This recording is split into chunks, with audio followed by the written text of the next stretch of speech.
जननीं शारदां देवीं रामकृष्णां जगद्गुरुं पादपद्मे तयो श्रित्वा प्रणमामि मुहुर्मुहुः।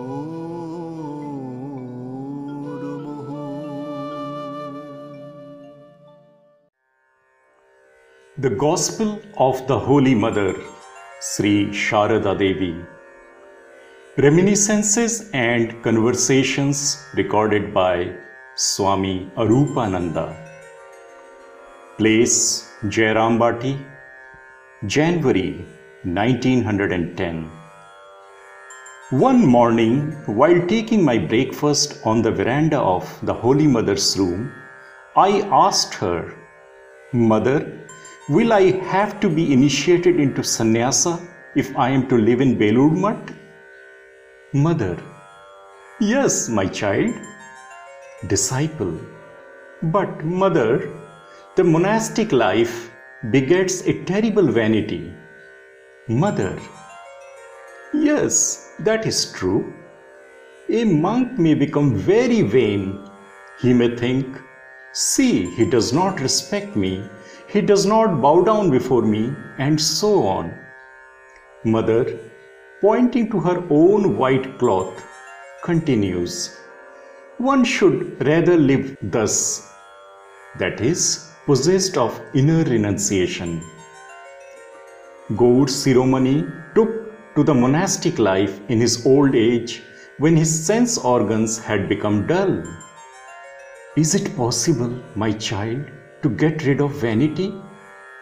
Vanity of beauty, vanity of virtue, vanity of knowledge, and vanity of a holy life?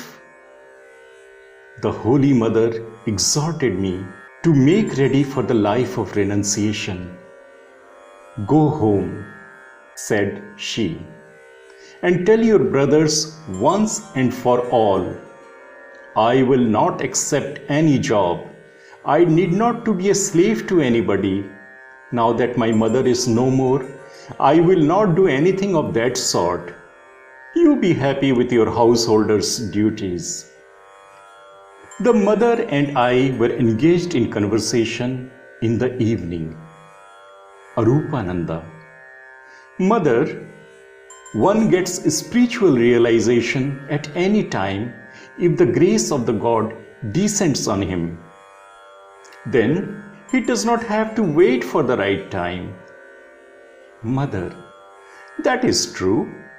But can the mango which ripens out of the season be as sweet as the one which ripens in the proper season? Men are trying to get fruits out of the season. You see, nowadays one gets mangoes and jackfruits even in the autumn.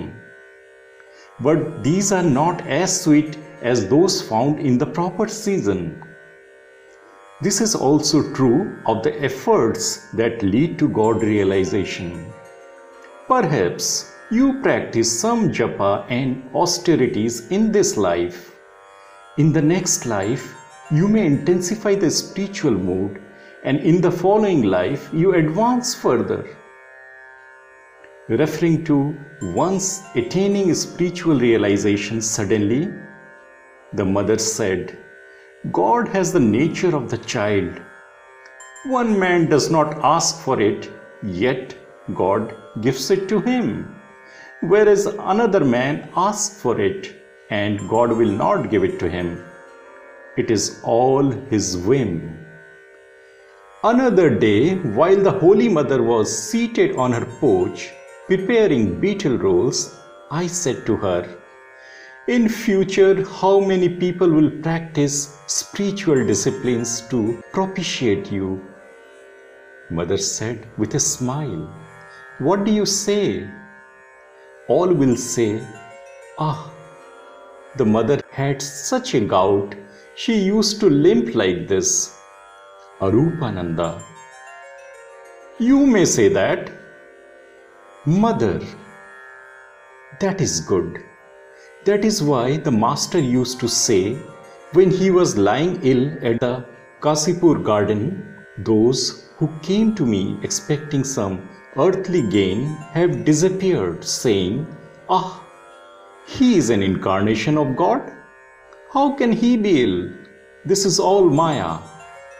But those who are my own have been suffering a great deal in seeing this misery.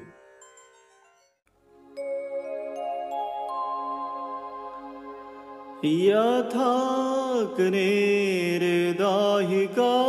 शक्ति रामकृष्णे स्थिता हिया यथाग्नेर्दाहिका शक्ति रामकृष्णे स्थिता हिया सर्वविद्या स्वरूपां तां शारदां प्रणमाम्यहम् शारदां प्रणमाम्यहम्।